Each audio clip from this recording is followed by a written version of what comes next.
तो इंतजार हो रहा था कि आखिरकार बीजेपी की दूसरी सूची कब आएगी, क्योंकि इस पर चर्चा हो चुकी थी, बैठकें हो चुकी थी और लिस्ट तकरीबन फाइनल कर दी गई थी।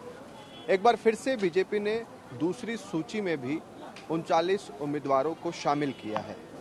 ये सूची काफी दिलचस्प है और दिलचस्प के जितने भी पहलू हैं वो सारी चीजें हम आपको बताने जा रहे हैं। देखिए, पहले बिंदु से बात करते हैं। 7 सांसदों को मध्य प्रदेश के विधानसभा चुनाव में बीजेपी ने उतारा है, जिसमें से 3 केंद्रीय मंत्री हैं और वो भी नामी गामी केंद्रीय मंत्री जिन्हें सब जानते हैं। नरेंद्र सिंह तोमर संसदीय कार्य मंत्री, संसद में रहे हैं, केंद्रीय कृषि मंत्री हैं, हर कोई उन्हें जानता है, कद बड़ा है, ग्वालियर चंबल के बड़े नेता हैं, उन्हें विधानसभा चुनाव में उतारा गया है। फग्गन सिंह कुलस्ते की बात करें, उन्हें भी विधानसभा चुनाव में उतार दिया गया है। और प्रहलाद पटेल केंद्रीय मंत्री हैं, इन्हें ऐसी सीट से उतारा गया है जहां से इनके छोटे भाई ही विधायक हैं। नरसिंहपुर की ये सीट है जहां से जालम सिंह पटेल विधायक हैं। ये पहली बार होगा जब प्रहलाद सिंह पटेल विधानसभा चुनाव लड़ेंगे। तो ये तो बात हुई सांसदों की। दूसरी बात हम करते हैं परिवारवाद की। देखिए, इस सूची से स्पष्ट तौर पर मध्य प्रदेश के विधानसभा चुनाव में बीजेपी ने संदेश दे दिया है कि परिवारवाद तो यहां पर नहीं चलेगा। कैलाश विजयवर्गीय इंदौर की 1 नंबर सीट से उन्हें टिकट दिया गया है और इंदौर की 3 नंबर सीट से उनके बेटे आकाश विजयवर्गीय विधायक हैं। कैलाश विजयवर्गीय तो उम्मीद कर रहे थे कि उन्हीं के बेटे को 3 नंबर सीट से ही टिकट दिया जाएगा और आगे उनके बेटे का भविष्य और भी बेहतर होगा। कैलाश विजयवर्गीय से सब सवाल भी किया गया तो उन्होंने कहा कि ये तो मेरे लिए भी आश्चर्य की बात है कि मुझे जो है वो विधानसभा चुनाव लड़ाने का टिकट दिया गया है, हालांकि पार्टी का फैसला सर आंखों पर। दूसरा, जालम सिंह पटेल का जैसा हम जिक्र कर रहे थे, नरसिंहपुर सीट से प्रहलाद सिंह पटेल को यहाँ से उनके बड़े भाई हैं, केंद्रीय मंत्री, उन्हें टिकट दिया गया है, यानी जालम सिंह पटेल का टिकट काट दिया गया है। नरेंद्र सिंह तोमर अपने बेटे को चुनाव लड़वाने की तैयारियां कर रहे थे, मगर अब उन्हें टिकट दे दिया गया है तो उनके बेटे को जाहिर सी बात है कि टिकट नहीं दिया जाएगा, यानी कि जो अपने बेटे अपने भाई को आगे बढ़ाने की सोच रहे थे उनके टिकट काट दिए गए हैं।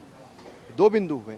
तीसरे बिंदु की बात करते हैं। यह सबसे महत्वपूर्ण है और इसलिए महत्वपूर्ण है क्योंकि बात अब मुख्यमंत्री चेहरे की हो रही है। देखिए, मुख्यमंत्री लंबे समय से मध्य प्रदेश में शिवराज सिंह चौहान है, मगर अब सामूहिक नेतृत्व पर पार्टी चुनाव मध्य प्रदेश में लड़ रही है और इसीलिए कैलाश विजयवर्गीय भी विधानसभा चुनाव में है, प्रहलाद सिंह पटेल भी चुनाव में है और नरेंद्र सिंह तोमर भी है।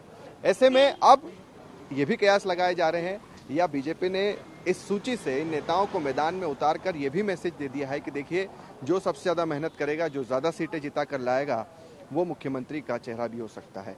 ऐसे में इसका फायदा पार्टी को कुछ इस तरह से मिलेगा कि हर नेता अपनी ओर से पूरी मेहनत इस बार के विधानसभा चुनाव में झोंक देगा, ताकि उसे एक उम्मीद है कि नेतृत्व तो परिवर्तन होने वाला है। क्योंकि इस बार आप अमित शाह भी आए थे, उन्होंने कहा था कि 2023 में भाजपा सरकार और 2024 में मोदी सरकार।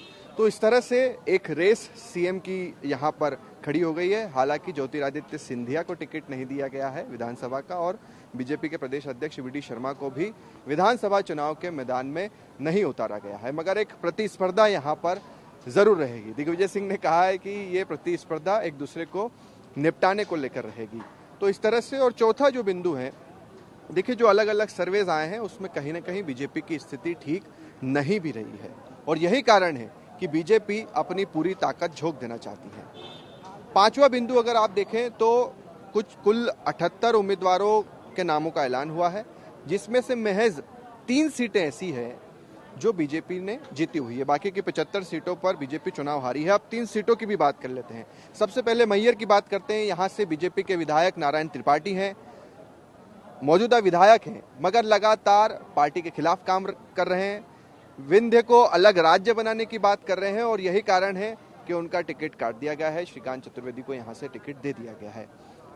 दूसरा, अगर आप बात करें तो सीधी से बात करते हैं। देखिए, मूत्रकांड का भी असर इस बार के इलेक्शन में नजर आ रहा है, क्योंकि केदार शुक्ला जो विधायक थे, जिनके समर्थक पर आरोप लगा था, उनका टिकट काट दिया गया है। सीधी की ही सांसद रीति पाठक को यहां से टिकट दे दिया गया है और तीसरी जो जीती हुई सीट थी वो थी जालम सिंह पटेल की, नरसिंहपुर से विधायक है और यहां से भी अब उनके ही बड़े भाई प्रहलाद सिंह पटेल को टिकट दे दिया गया है। तो इस तरह से जो जीती हुई सीट थी, यहां से भी तीनों चेहरे हटा दिए गए हैं।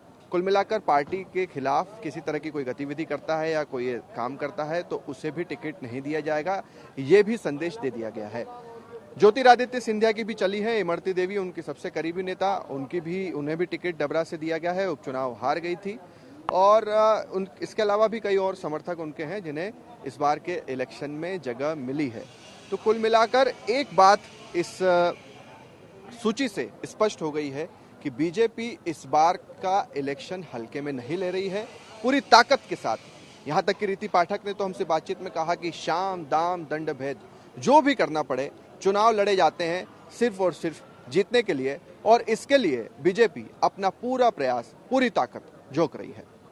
कैमरा पर्सन मुकेश के साथ शुभम गुप्ता, टीवी 9 भारतवर्ष, भोपाल।